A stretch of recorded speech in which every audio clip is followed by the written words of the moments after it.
오늘은 사도신경 8번째 예수님의 재림에 대하여 말씀을 나누려고 합니다. 인간은 미래에 대하여 알 수 없습니다. 과거 같은 경우는 기록이 있거나 아니면 또 어떤 말을 통하여서 이렇게 전해 내려오고, 현재는 우리가 살아가고 있으니까 어느 정도 인지할 수 있지만 미래는 그 누구도 알 수 없습니다. 당장 몇 분 후에, 그리고 몇 시간 후에 일도 알지 못하듯이 몇 년 후의 일도 알 수도 없고 예측할 수 없다라는 것이죠. 그래서 우리가 알지 못하기 때문에 두려워하는 것 같습니다. 좀 알면은 대비도 할 수 있고 계획할 수도 있고 또 나름 생각할 수도 있는데, 전혀 알지 못하니까 대부분 두려워하는 게 미래에 대해서 받아들이는 느낌입니다. 또한 사람들은 나름대로 그럼에도 미래를 예측하며 살아갑니다. 왜냐하면 또 어느 정도 예측을 해야 그것대로 우리가 또 준비할 수 있는 것도 있고 대비할 수 있는 것도 있고 또 우리가 그것에 맞춰서 어떤 것들을 이루어 나갈 수 있기 때문입니다. 엘빈 토플러라는 학자가 책을 냈는데요. 미래학 4부작 책들을 냈습니다. 그래서 1950년부터 2050년 100년 동안 이제 이 미래가 어떻게 이렇게 변해갈 것이냐라고 해서 책을 냈는데, 미래 쇼크, 제3의 물결, 권력 이동, V의 미래, 이렇게 4권의 책을 냈습니다. 여러분 읽어보셨나요? 전 제목만 봤습니다. 예. 근데 얼핏 맞아, 이런 제목의 책이 있던 것 같아라고 했는데, 그것이 이제 어떻게 이제 미래가 변할 것이다라는 그런 이야기가 써 있다라는 거죠. 근데 이 책의 특징 가운데 엘빈 토플러가 이제 될 것이다라는 미래의 시제를 썼는데, 그 미래 시제는 모두가 아마도 또는 내 생각에는이라는 이 단서가 붙어 있다라는 것이죠. 그래서 그냥 미래는 이렇게 될 것이야라고 해버리면 이건 예언이 되어버립니다. 그렇죠? 하지만 아마도 아니면 내 생각에는 이렇게 될 거다라는 것은 이제 예측이 되고 개인적인 생각이 되면서 이제 틀릴 수도 있다라는 그 전제가 있다라는 거죠. 그건 뭐냐면 미래는 예측까지는 할 수 있지만 정확히 어떻게 될 것이다라는 걸 대부분 알 수 없다라는 것입니다. 그렇기 때문에 우리가 두려워하는 것이고 또 한편으로는 궁금해하는 것이고, 그래서 또 준비하고 계획하는 것입니다. 이렇게 인간은 이 미래에 대하여 100% 알 수 없지만 하나님은 알고 계십니다. 하나님께서 성경을 통해 우리에게 알려주신 미래, 그리고 그동안 하나님께서 하셨던 모든 단어는 아마도가 아닌 반드시였습니다. 성경에서도 미래에 대한 이야기로 많은 예언과 약속들이 기록되어 있습니다. 그리고 이 부분 중 대부분은 이루어졌고 그것이 성취되었다는 것이 이제 성경에서 보여지고 있죠. 그리고 이제 남은 것이 무엇이냐, 대표적으로 이제 예수님의 재림만 남았다. 마지막 날 아니면 심판의 때, 이렇게 우리가 표현하는 예수님의 재림만 남았다라는 것이죠. 그래서 재림은 우리에게도 주어진 약속입니다. 그래서 성경에 구약에 나온 이런 여러 가지 약속들은 이미 이루어졌기 때문에 우리와는 조금 이렇게 거리가 있지만, 이제 이 예수님의 재림에 대해서는 성경 시대뿐만 아니라 지금 있는 우리에게까지도 주어진 약속이고, 우리도 그 약속을 믿는 이제 신앙이 필요하다라는 것이죠. 그래서 이제 사도신경 7번째 고백이 바로 예수님의 재림에 대한 고백으로 우리가 계속 그것을 기억하는 것입니다. 그렇다면 예수님의 재림이 이 시대에 중요한 이유가 또 있습니다. 그냥 우리가 그래 예수님의 재림 믿는 사람이라면 당연히 믿을 수 있지, 당연히 고백할 수 있지, 이렇게 생각할 수 있지만 이것이 중요한 이유는 이단 때문입니다. 예수님의 재림에 대하여 성경에서는 250번 정도 기록되어 있습니다. 그런데 그럼에도 불구하고 이단들 가운데에서는 이미 예수님이 재림했다라고 하는 이단이 있다라는 것이죠. 분명히 예수님의 재림은 드러나는 상황에서는 세상의 마지막이 돼야 되는 거거든요. 그럼 예수님이 재림했다라는 건 무엇입니까? 세상이 끝나야 되는 겁니다. 그런데 그 재림을 다르게 해석하면서 성경대로의 재림이 아닌 이제 왜곡된 재림을 가르치게 되니까 이제 재림 예수가 있음에도 아직 세상이 끝나지 않았고, 그들의 그 말은 다 결국 거짓말임에도 불구하고 그것을 믿는 사람들이 있다라는 것이죠. 이 자리에 계신 분들은 당연히 이단들이 주장하는 그 재림을 인정하지 않으시죠? 인정하십니까? 인정하지 않으니까 이 자리에 있거나 그곳에 가지 않았겠죠. 하지만 더 확실히 알고 있으면 이제 나중에 어떠한 그런 사람들의 이야기를 들어도 흔들리지 않는다라는 것입니다. 그러면 이단들이 이 예수님의 재림에 대하여 언급할 때 무엇이 잘못되었는지 우리가 성경을 통해서 알면은 맞아, 성경엔 이렇게 얘기하고 있는데 저들이 말하는 이 부분에 대해서 맞지 않아 라고만 해도 그들이 말하는 재림 예수에 대하여 이제 속지 않을 수도 있고, 그리고 우리가 그것에 대하여 이제 빠져들지 않을 수 있다라는 것이죠. 그래서 우리가 예수님의 재림에 대하여 5가지만 이제 기억하면 되는데요. 첫 번째로 예수님은 인격적으로 재림하십니다.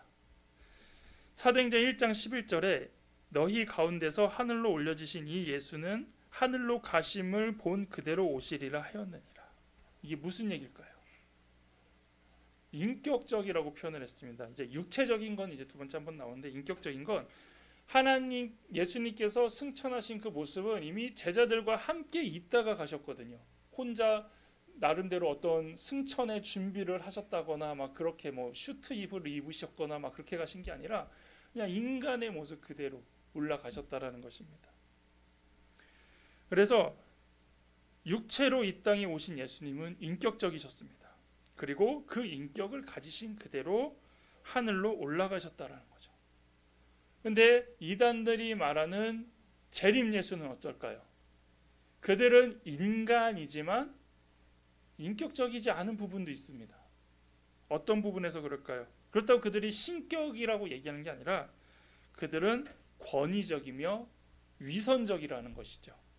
그러니까 어떤 사랑이나 이런 게 아니라 무조건 권위로 찍어 누릅니다. 내가 예수인데, 내가 예수의 영을 받았는데 그 사람들이 나를 사랑해야지 내가 그들을 사랑할 이유는 거의 없다라는 겁니다.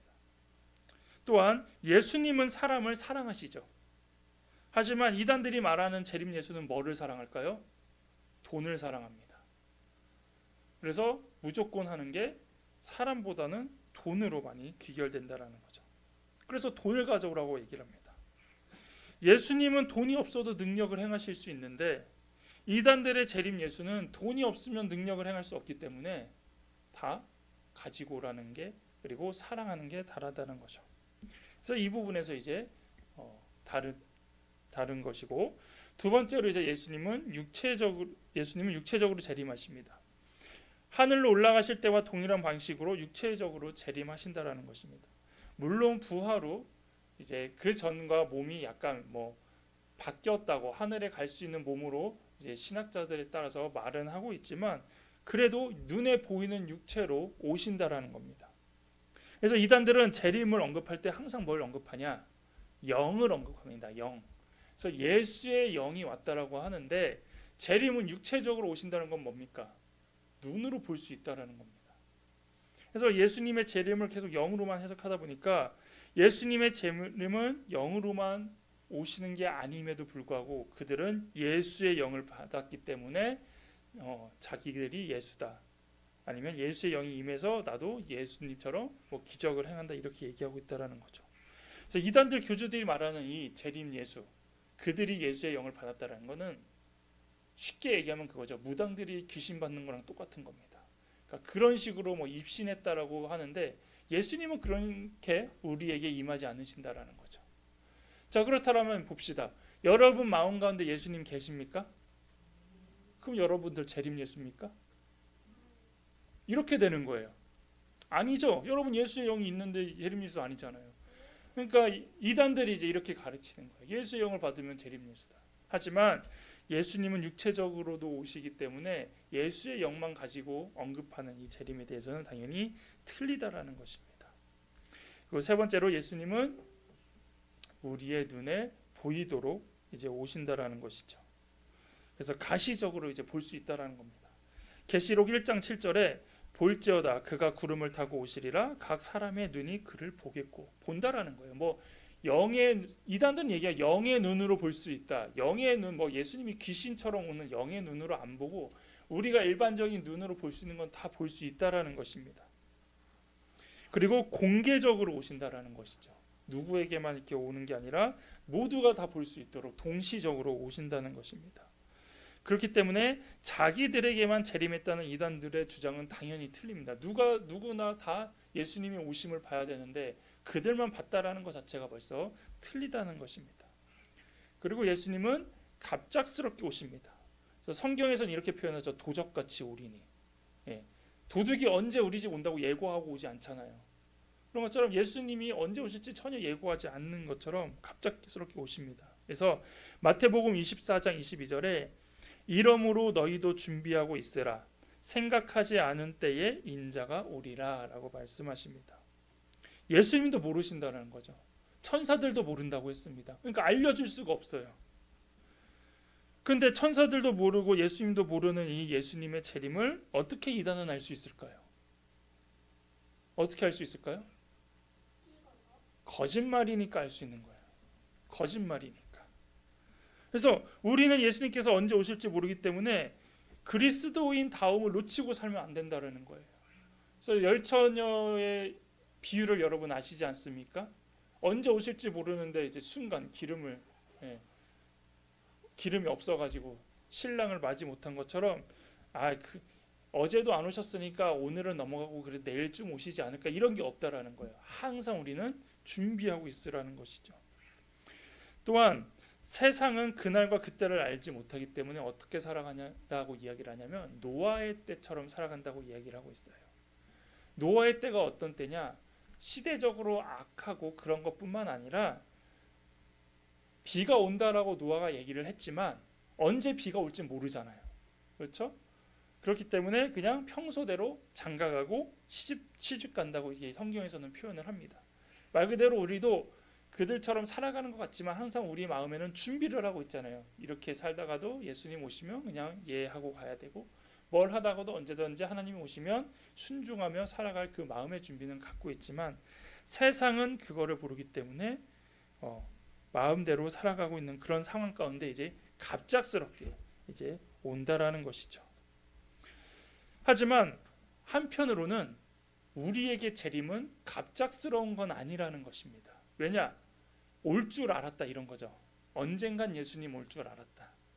그래서 예수님이 온다라는 걸 모르고 그걸 맞이하는 거와 그래도 그거에 대해서 인식하고 맞이하는 것은 분명히 다르다는 것입니다.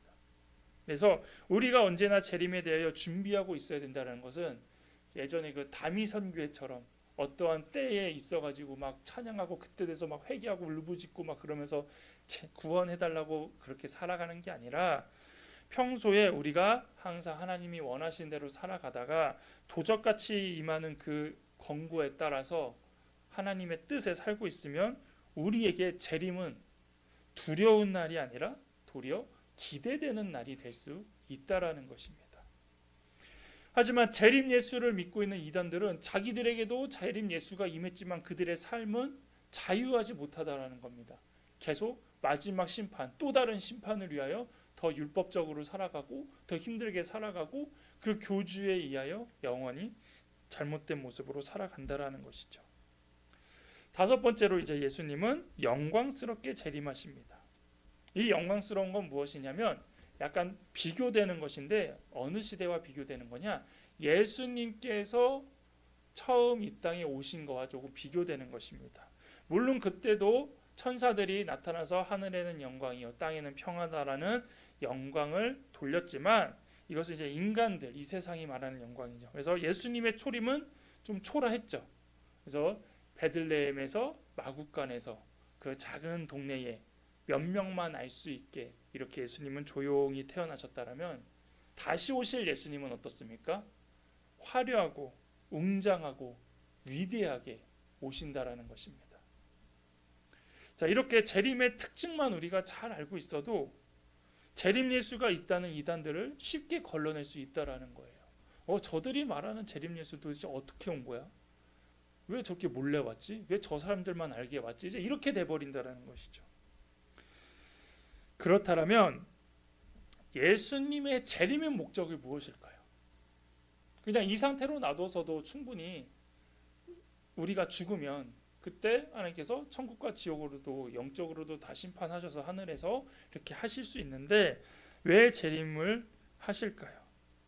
그것은 예수님의 초림의 목적이 인간의 구원이었다면 이제 예수님의 재림의 목적은 인간의 심판입니다. 그래서 사도신경이 이렇게 고백하죠. 거기로부터 산 자와 죽은 자를 심판하러 오십니다 라고 고백을 하는 겁니다. 그래서 거기로부터는 어디입니까? 하나님 우편. 그리고 산자는 누굽니까? 산자는 예수님 재림이 갑작스럽게 오니까 그때 또 사람들이 살고 있을 거 아니에요, 이 땅에. 그 사람들이 산자. 죽은 자는 이제 이 땅에 살다가 죽은 사람들.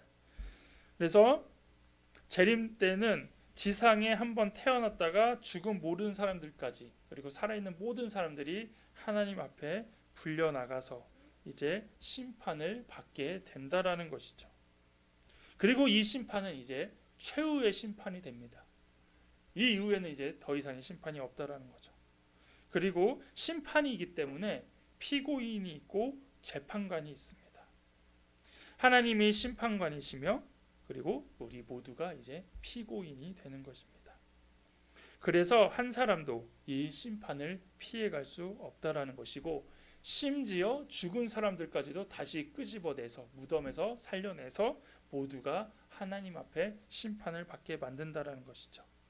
그리고 이제 이 심판을 통하여 이제 두 가지 길, 천국과 지옥, 영원한 벌과 영원한 생명으로 이제 나눠지는 판결이 이루어집니다. 요한계시록 20장 11절 15절에는 이제 마지막 때에 대해서 이렇게 설명을 하는데요. 또 내가 크고 흰 보좌와 그 위에 앉으신 이를 보니 땅과 하늘이 그 앞에서 피하여 간데 없더라. 또 내가 보니 죽은 자들이 큰 자나 작은 자나 그 보좌 앞에 서 있는데 책들이 펴 있고 또 다른 책이 펴졌으니 곧 생명책이라.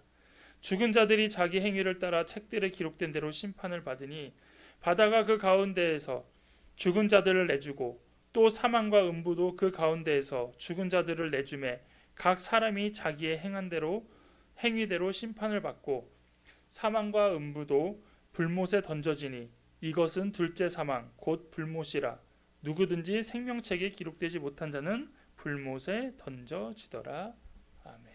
상상이 되시나요? 그러니까 흰 보좌에서 이제 예수님이 심판하러 온다라는 거죠. 올 때에 어떻습니까? 죽은 자나 큰 자나 작은 자, 그러니까 모든 사람들이 이제 보좌 앞에 선다라는 겁니다. 즉 심판대 앞에 이제 선다라는 거죠. 그리고 14절, 그러니까 13절에 여기 보면은 바다가 그 가운데서 죽은 자들을 내주고 또 사망과 음부도 그 가운데서 죽은 자들을 내주매. 그러니까 죽은 자들을 다 이제 끄집어내는 거예요. 심판받으라고. 다 불러내는 거예요. 그래서 내준다라는 거죠. 다 데리고 가라. 심판받도록 내두매 그 사람들을 이제 다 심판한다라는 거예요. 그래서 이제 심판을 하는데 이 심판 가운데 뭐가 펴져 있냐? 이제 생명책이 펴져 있다라는 거죠. 그 생명책은 누가 적혀 있나요? 예수를 그리스도로 믿은 사람들이 생명책에 이미 기록되어져 있죠. 그래서 생명책에 기록된 사람은 천국, 기록되지 않은 사람은 이제 불못에 던져진다. 이것이 이제 재림에 대하여 이제 요한계시록에서 이렇게 이야기하고 있다라는 거예요. 그래서 이제 예수님께서 재림하시는 마지막 때는 다른 말로 완전한 정의와 완전한 공의가 이제 바로 세워진다라는 것입니다. 지금도 세상에는 많은 심판들이 있습니다. 그렇죠. 재판을 하고 그거에 대하여 이제 벌의 어떠한 죄에 대하여 시시비비를 가리고 있지 않습니까? 근데 그 재판 가운데 우리가 정의와 공의가 있나요? 있긴 하지만 완전하지 않습니다. 그러니까 다시 항소를 하게 되고 어떨 땐 불복하게 되고 어떨 땐 그 판결에 대하여서 이제 왜 이것이 상황에 따라 뭐 이렇게 바뀌냐라고 이야기를 하고 있다라는 것이죠. 그래서 이 세상은 불의와 불공평이라고 우리는 표현을 합니다. 또한 죄인들이 큰 소리치고 성도들은 핍박을 당하는 것이 세상의 역사였습니다. 하나님을 믿는 사람들은 하나님의 군사이기 때문에 항상 승리해야 되고 항상 이겨야 되고 항상 힘을 내야 되는데 실제로 살아가다 보면은 하나님의 군사는 세상 힘에 밀릴 때도 있고 또한 그것에 대하여 핍박받을 때도 있고 눌릴 때도 있었다라는 거죠. 하지만 이제 예수님의 재림 때는 이제 완전히 우리가 알고 있는 그 모습대로 하나님께서 승리하시는 그 모습으로 된다라는 것입니다. 그리고 모두 자신이 행한 대로 이제 철저히 심판을 받게 된다는 겁니다. 그러니까 세상에서는 지금도 얘기를 해요. 피해자가 가해자가 있으면 피해자를 돌보고 피해자를 감싸주고 피해자를 위한 법이 돼야 되는데 이상하게 가해자가 더 보호를 받고 가해자가 더 선처를 받는 이상한 법이 우리나라의 법 가운데 몇 개가 있다고 하는데 이제 이런 것들이 이제 완전히 깔끔하게 벌은 벌대로 받고 상은 상대로 받는 이런 심판이 마지막 때에 있다라는 것이죠. 그래서 사람들이 마지막 때를 두려워하는 것입니다. 왜냐? 자신이 죽는다는 것도 있지만 이제 심판에 닿는 것, 그러니까 잘못에 대한 게 드러나기 시작하는 것, 그리고 감춰졌던 것들을 밝혀야 된다는 것이 있기 때문에 두려워하는 것입니다. 이러한 가운데서 비교가 되는 것이 이제 믿는 신자들과 믿지 않는 불신자입니다. 신자들도 심판을 받습니다. 하지만 두려워하지 않습니다. 왜냐하면 그 심판의 결과를 우리는 알고 있기 때문이죠. 무엇입니까? 천국입니다. 그리고 또 한편으로는 우리는 심판받고 나서 무엇을 받냐? 상급을 받습니다. 상을 주신다라는 거죠. 어떻게 살았느냐? 그래서 영광의 면류관이냐? 생명의 면류관이냐? 그래서 그렇게 이제 우리는 상급을 받는다는 것입니다. 그리고 또한 신자들은 이제 생명책에 기록되어 있기 때문입니다. 생명책에 기록된 신자들은 그들의 값을 예수님께서 이미 십자가에서 다 치러 주셨기 때문에 불못에 들어갈 이유가 없기 때문입니다. 그런데 이제 이 생명책을 가지고 또 겁을 주는 이단이 있죠. S입니다. 신천지라는 이단. 그래서 생명책에 기록되기 위해서 그들이 열심히 살아가는 것이고 생명책에서 이름이 지워지면 구원을 못 받는다고 하는데 그들이 갖고 있는 생명책은 우리가 일반적으로 알고 있는 교회에 있는 출석부로 했는데, 그러니까 우리가 이제 영적으로 이제 잘 모르면 이제 그것도 별거 아닌데 이제 그것을 실제로 알고 이렇게 빠져서 살 수밖에 없다라는 거죠. 하지만 우리의 생명책은 어디에 있을까요? 하늘에 있죠. 하늘에 있습니다. 이 땅에 없어요. 이거 누가 기록된지는 모르지만 하나님은 다 우리에게 이제 개인적으로 알려주시고 깨닫게 해주신다라는 거죠. 그래서 예수님이 재림하시는 날, 바로 그날은 이제 불신자들에게는 큰 슬픔의 날이 됩니다. 하지만 신자들에게는 이제 큰 기쁨의 날이 되는 것입니다. 왜냐? 우리에게 세상의 끝은 두려워하고 피하고 싶은 날이 아니라 기대하고 기다리는 날이기 때문입니다. 여러분 천국 가고 싶잖아요. 그런데 빨리 가고 싶으세요? 아니면 좀 여기서 다 즐기고 가고 싶으세요? 네? 빨리 가고 싶지만 또 이렇게 얘기하면 또 뭔가 되게 그렇죠? 그렇기 때문에 예수님이 오시는 그날 세상의 마지막은 우리가 두려워할 게 아니라 도리어 이제 예수님 오시나 보다 이러면서 이제 내심 기대할 수 있다라는 거죠.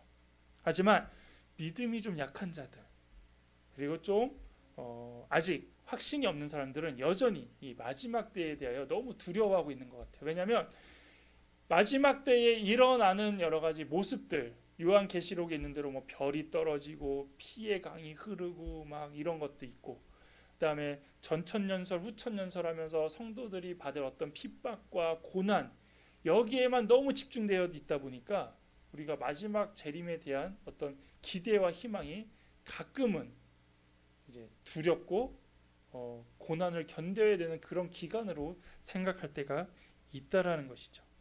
이거는 이제 계시록에서 한 번 더 계속 이야기를 할 거고, 아무튼 지금은 이제 마지막 때가 되었다고 사람들은 말하고 있습니다. 그런데 이 말은 오래전부터 있었어요. 100년 전에도 마지막 때인가 보다, 200년 전에도 마지막 때인가 보다, 말세인가 보다 그렇게 있었어요. 왜냐? 이미 그런 징조들이 있었다라는 거죠. 하지만 분명한 것은 우리가 마지막을 향해 살아가고 있다라는 것은 분명하다라는 것입니다. 또한 성경에는 마지막 때에 대한 날짜는 정확히 나타나 있지 않지만 하나님께서, 우리 예수님께서 이런 징조가 보이면, 좀 이런 기미가 보이면 마지막 때가 가까운 데인 줄 알아라. 그래서 알려주신 게 있는데, 마태복음 24장 5절에서 12절에 이제 그런 부분들이 쫙 나옵니다. 그래서 마지막 때는 어떤 징조가 나타나느냐? 미혹하는 사람들이 생기고, 자칭 그리스도가 생기고, 난리와 소문이 들리고, 민족이 민족을, 나라가 나라를 대적하는 전쟁이 일어나고, 곳곳에 기근과 지진이 있고, 믿음의 사람들이 미움을 받고, 거짓 선지자도 많이 일어나며, 불법이 성함으로 사람의 사랑이 식어진다고 나옵니다. 자, 그런데 보십시오. 100년 전에도 이랬습니다. 200년 전에도 이랬습니다. 심지어 미혹하는 사람들이 생겼다는 건 뭡니까? 이단 생겼잖아요. 근데 이단은 언제부터 있었나요? 종교개혁 때부터 있었고, 그 전에도 성경에서도 이단이 있으니까 이단을 조심하라 나왔잖아요. 그러니까 이미 마지막 때를 우리는 살아가고 있다라는 거예요. 막 지금이야 돼서 이런 일들이 막 드러나니까 정말 오시려나 보나 아니라, 앞에서도 얘기했던 것처럼 이미 우리는 마지막 때를 향해 나아가고 있기 때문에 항상 그것에 대하여 준비하고 살아가라는 얘기라는 것이죠. 그리고 동시에 일어나는 일은 천국 복음도 세상에 전파된다라는 것입니다. 그러니까 마지막 징조는 보여지고 있지만, 그렇다고 믿는 사람들이 마지막 때를 준비하며 살아가는 것이 무엇냐? 바로 그것이 복음 전하는 것이라는 것입니다. 지금 우리나라뿐 아니라 세계를 보면 언급한 모든 일들이 일어나고 있죠. 거기에 뭐가 있냐면 또 기후 문제까지도 이제 덧붙여져 있습니다. 그래서 우리는 이런 문제들이 일어나는 것을 막을 수는 없습니다. 그러나 이런 가운데 우리가 할 수 있는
예수여 오시옵소서.